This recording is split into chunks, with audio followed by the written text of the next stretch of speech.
Kidney అవ్వచ్చు, liver అవ్వచ్చు, ఊపిరితిత్తులు అవ్వచ్చు, ఇవన్నీ కూడా కొట్ల మీదకి వెళ్ళి కొనుక్కుంటే ఎక్కడ దొరికేవి కాదు.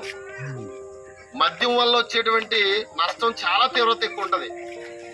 90% హాస్పిటల్లోకి వెళ్తే మద్యం వల్ల ఈ రోజున లివర్లు పాడైపోయి, కిడ్నీలు పాడైపోయి, ఊపిరితిత్తులు పాడైపోయి, అనేకమైనటువంటి గ్యాస్ట్రాలజీ, రకరకాలైనటువంటి ఇబ్బందుల మధ్య యువత పాడైపోతా ఉంది.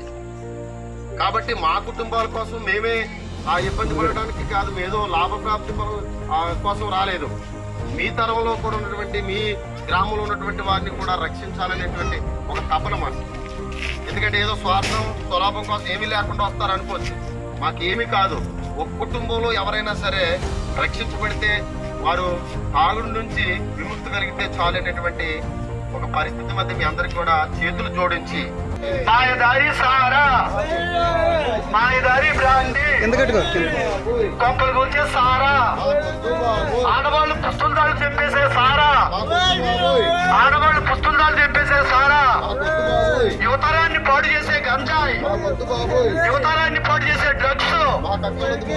ఆయుధం ఏంటంటే ఓటు అనేటువంటి ఆయుధం.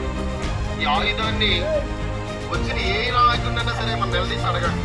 ఎందుకంటే మద్యాన్ని ఎవరైతే పూర్తిగా నిషేధిస్తారో వారికే మా యొక్క ఓటుని తెలియచేయాలి. ఎందుకంటే ఆ మద్యం వల్ల వచ్చేటువంటి అనర్థాలు వారికి తెలిసినప్పటికీ కూడా దాని మీద ఎక్కువ మద్యాన్ని ఆదాయ వనరుగా చూడటం కూడా చాలా దురదృష్టకరం అనమాట. మాయదారి సారా, ఒకరు కూర్చే బ్రాండి, మాయదారి సారా, ఒకరు కూర్చే సారా, మాయదారి బ్రాండి,